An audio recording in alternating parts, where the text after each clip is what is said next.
संसद के जिस सेंट्रल हॉल में बैठकर नरेंद्र मोदी को तीसरी दफे प्रधानमंत्री बनाने की रणनीति बनी थी, 24 घंटे के अंदर कांग्रेस ने भी उसी जगह पर अपनी रणनीति बना ली है।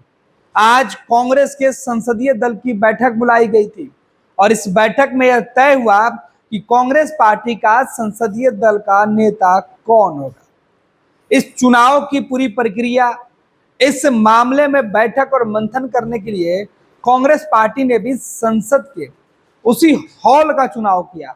उसी सेंट्रल हॉल में कांग्रेस ने अपने तमाम सांसदों को बुलाया और बैठक की।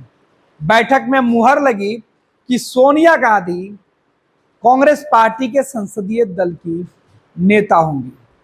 सोनिया गांधी के नाम पर मुहर लगी और सभी लोग मेज थपथपाकर इसका समर्थन कर रहे थे।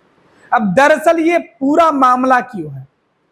क्योंकि एनडीए के जब संसदीय दल के नेता का चुनाव हो रहा था, उस वक्त नरेंद्र मोदी का नाम जब सामने आया तो उनके तमाम सहयोगी सेंट्रल हॉल में संसद के मौजूद थे। लेकिन कांग्रेस के संसदीय दल के नेता का चुनाव हो चुका है। अभी विपक्ष यानी इंडिया गठबंधन के नेता का चुनाव होना बाकी है। जब भी चुनाव के वक्त सवाल पूछा जाता था कि आपका चेहरा कौन होगा, तो विपक्ष के नेताओं के द्वारा बार बार यही बातें दोहराई जाती थी कि चुनाव के नतीजे सामने आने के बाद हम अपना नेता चुन लेंगे।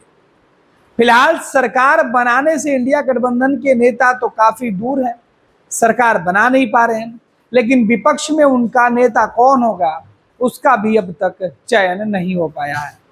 इधर साथ लड़ने वाले सहयोगी अब साथ छोड़ना शुरू कर चुके हैं।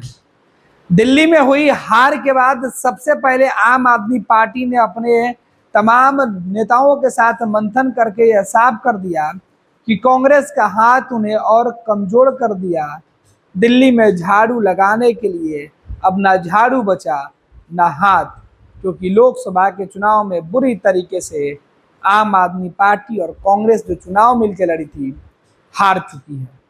कांग्रेस को लेकर आम आदमी पार्टी ने अपना रुख साफ किया कि हमारा गठबंधन केवल लोकसभा तक ही था, आगे हम अकेले अपने दम पर चुनाव लड़ेंगे। इधर संसदीय दल की बैठक हुई और बैठक में सोनिया गांधी को नेता चुन लिया गया। अब सोनिया गांधी सदन में नेता विरोधी दल कौन होगा वो चुनेंगी। उसके बाद विपक्ष के तमाम नेताओं की सहमति के बाद विपक्ष का नेता चुना जाएगा जो नरेंद्र मोदी को टक्कर देगा। हालांकि इसके पहले कांग्रेस ने एक और बैठक की थी और इस बैठक में राहुल गांधी को विपक्ष का नेता चुनने की पेशकश की गई थी। कांग्रेस के कई दिग्गज नेता चाहते थे कि राहुल गांधी नरेंद्र मोदी के सामने संसद में नेता विरोधी दल की भूमिका में रहें, लेकिन राहुल गांधी इस बड़ी जिम्मेवारी को लेने से पहले जैसे ही प्रस्ताव आया मुकर गए। उन्होंने कहा कि इस प्रस्ताव पर फिलहाल उनकी कोई इच्छा नहीं है, आगे वो विचार करने के बाद, मंथन करने के बाद वो अपना फैसला लेंगे।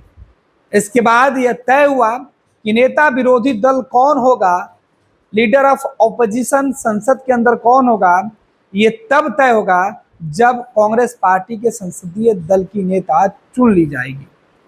अब सोनिया गांधी का चुनाव हो गया, कांग्रेस के तमाम सांसदों ने उनका स्वागत कर लिया। अब सोनिया गांधी के कंधों पर यह महत्वपूर्ण जिम्मेवारी है, साथ ही साथ लीडर ऑफ ऑपोजिशन चुनने की जिम्मेवारी भी संसदीय दल के नेताओं की होगी और वो फाइनल मुहर लगाएंगे।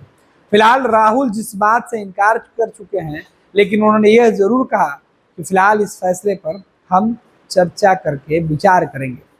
उम्मीद की जा रही है कि कांग्रेस पार्टी इतने महत्वपूर्ण पद पे राहुल के अलावा किसी और को क्यों भेजेगी, क्योंकि राहुल लगातार नरेंद्र मोदी से जूझते आए हैं और अब संसद के अंदर जब मौका मिला है आमने सामने लड़ने का, तो राहुल क्यों पीछे जा रहे हैं।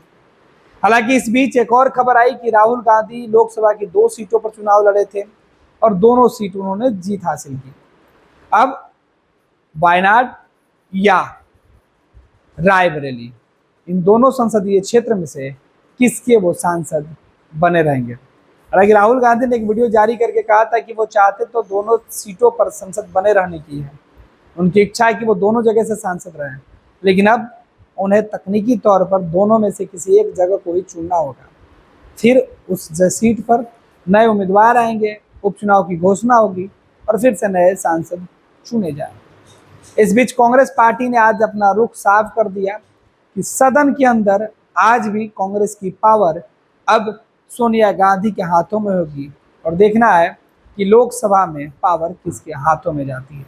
दरअसल सोनिया गांधी का चुनाव करके कांग्रेस ने यह साफ कर दिया कि सोनिया फाइनल वो डिसीजन करता होंगी, मुहर लगाएंगी कि राज्यसभा में नेता ऑपोजिशन कौन होगा और लोकसभा में विरोधी दल का नेता कौन होगा।